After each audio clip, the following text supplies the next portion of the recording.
Mirpur Sherebangla cricket স্টেডিয়ামের মূল মাঠ প্রথম দেখায় মনে হবে চলছে এক বিশাল মহাযজ্ঞ।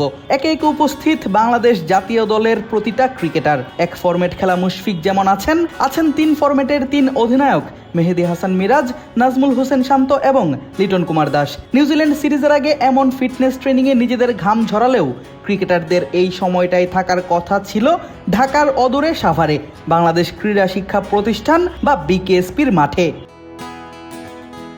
বছরের এই সময়টায় ক্রিকেটাররা খেলে থাকেন Dhaka premier division cricket league বা ডিপিএল। তবে এবার আর মাঠে গড়ায়নি 50 ওভার ফরম্যাটের দেশের ঘরোয়া ক্রিকেটের সর্বোচ্চ পর্যায়ের এই লিগ। আর এতেই অবসর পান ক্রিকেটাররা। সেই অবসরকে কাজে লাগাতেই বিসিবির আয়োজন এই ফিটনেস ক্যাম্পের, যা বেশ কয়েকদিন আগে শুরু হয়েছে, চলবে 2রা এপ্রিল অবধি। তবে জাতীয় দলের রাডারে থাকা ক্রিকেটাররা সেই ফিটনেস ক্যাম্পে সুযোগ পেলেও ডিপিএল খেলা বাকি ক্রিকেটাররা আছেন এক প্রকার বেকার অবস্থাতেই।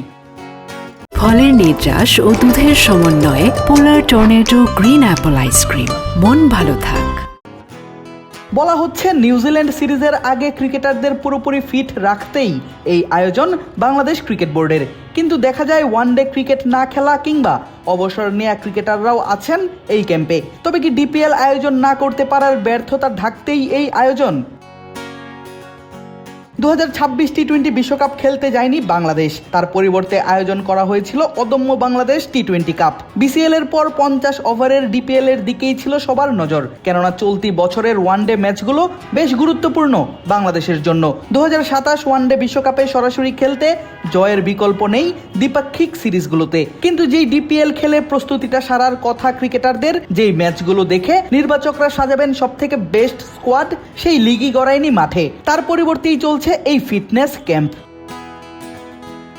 আর ডিপিএল না হওয়াতেই ক্রিকেটারদের আর্থিক ক্ষতির পাশাপাশি দেশের আন্তর্জাতিক ক্রিকেটও ক্ষতির মুখোমুখি বলে ভাবছেন অলরাউন্ডার মোসাদ্দেক হোসেন সৈকত। ক্রিক ফ্রেন্সির সঙ্গে আলাপকালে সৈকত জানান, শুধু জাতীয় দলের ক্রিকেটাররা নয়, পারফর্ম করতে না পারায় ক্ষতিগ্রস্ত হয়েছেন জাতীয় দলের বাইরের ক্রিকেটাররাও।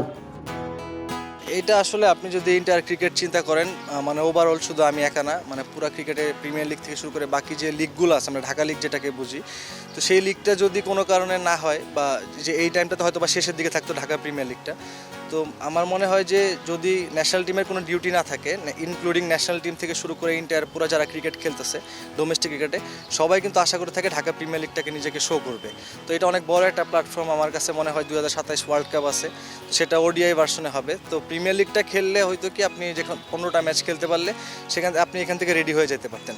তো এটা না হওয়াটা আসলে আমার কাছে মনে হয় যেমন ফাইন্যান্সিয়ালি একটা প্লেয়ারদের জন্য অনেক বড় একটা ধাক্কা, সো একই সাথে এটা ইন্টারন্যাশনাল ক্রিকেটের জন্য হয়তো বা একটু ক্ষতি হতে পারে। ঢাকা প্রিমিয়ার লিগ বা ডিপিএল আয়োজনের জন্য ইতোমধ্যেই বিসিবি সভাপতি বরাবর চিঠি দিয়েছে বাংলাদেশ ক্রিকেটার্স ওয়েলফেয়ার অ্যাসোসিয়েশন বা কোয়াব। দেখার পালা এ ব্যাপারে কি সিদ্ধান্ত নেয় বিসিবি। আদিব আশরাফ, ক্রিক ফ্রেন্সি।